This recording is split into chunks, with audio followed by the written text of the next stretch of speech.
Karibu Star Times.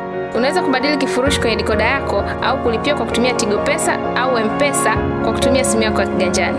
Jinsi ya kuweza kubadili kifurushi: bonyeza nyota 150 nyota 63 alama ya reli ikifuatiwa na kitufe namba 5, kisha ingiza tarakimu 11 za kadi ya dikoda yako na uchague kifurushi ukipendacho.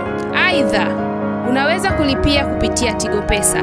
Piga nyota 150 nyota 01 alama ya reli, chagua namba 4 malipo, chagua namba 3 kupata majina ya kampuni, chagua namba 3, chagua namba 1 Star Times, chagua namba 1 kuingiza namba ya kumbukumbu ya malipo. Weka namba ya kumbukumbu ya malipo, kisha weka kiasi ikifuatiwa na namba ya siri kuhakiki. Asante kwa kuchagua huduma za Star Times. Star Times, furahia ulimwengu wa digitali wa Tanzania.